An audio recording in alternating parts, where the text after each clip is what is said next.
내 이름은 이진유, 올해 33살입니다. 저는 한때 철저한 무신론자였습니다. 하나님은 인간이 만든 환상이다라고 생각했죠.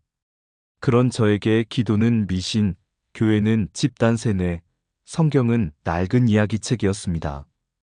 그런데 지금은 매일 아침 눈을 뜨자마자 하나님, 오늘도 함께 해주세요라고 기도하며 하루를 시작합니다. 무슨 일이 있었던 걸까요? 그 이야기를 들려드릴게요.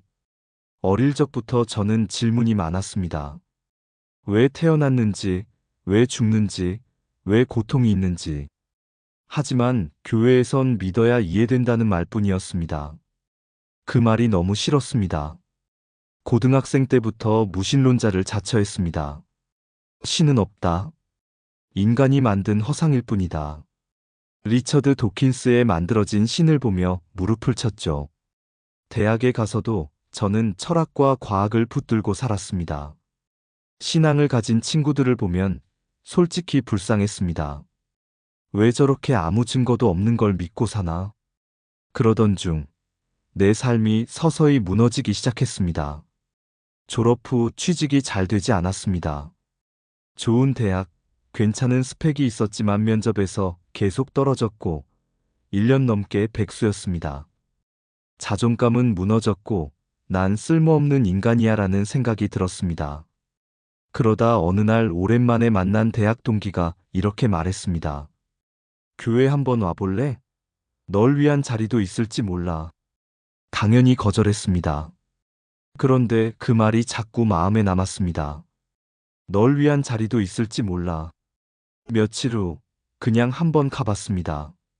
그 동기가 다니는 교회는 동네 작은 교회였고 예배당에 들어서자 마음이 이상하게 편안해졌습니다. 사람들이 웃고 있었습니다. 누구 하나 날 비난하지 않았고 오셨군요. 잘 오셨어요라며 손을 잡아주었습니다. 설교는 전혀 동의되지 않았습니다. 하지만 그날 찬양이 끝나고 목사님이 한 말이 가슴을 찔렀습니다. 하나님은 여러분이 하나님을 몰라줄 때도 여전히 여러분을 사랑하셨습니다. 왜 그 말이 눈물을 터뜨리게 했는지 지금도 설명할 수 없습니다.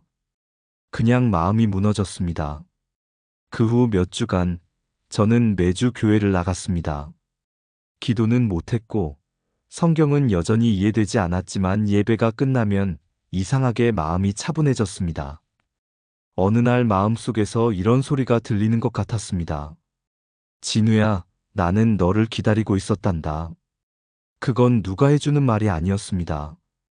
귀에 들린 것도 아니었지만 내 깊은 곳에서 울리는 소리였습니다. 그날 밤 저는 생전 처음 무릎 꿇고 기도했습니다. 하나님, 진짜 계시다면 그냥 저한테 한 번만 보여주세요. 당신이 나를 사랑하신다는 걸.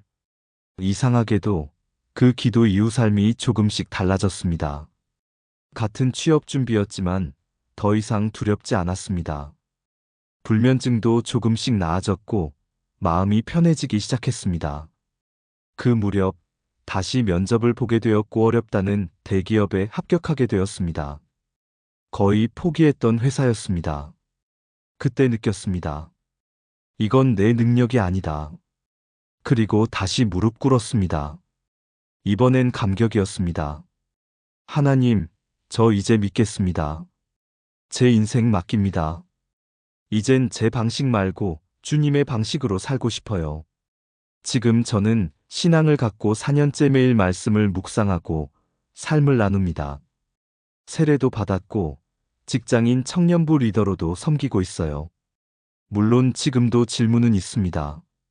하지만 이제는 답을 몰라도 괜찮습니다. 왜냐하면 그분이 살아계심을 경험했기 때문입니다. 그분은 내가 하나님을 욕하고 조롱하던 그 순간에도 나를 기다리셨고 내 마음을 두드리고 계셨습니다. 혹시 이 영상을 보시는 당신도 과거의 저처럼 하나님은 없다고 말하고 계신가요? 그렇다면 딱 한 번만 기도해 보세요. 하나님, 정말 계시다면 저에게도 보여주세요. 그분은 먼데 계시지 않습니다. 당신이 마음을 여는 그 순간 이미 그곳에 계십니다. 하나님은 먼저 당신을 사랑하셨습니다. 그리고 오늘 당신을 기다리고 계십니다.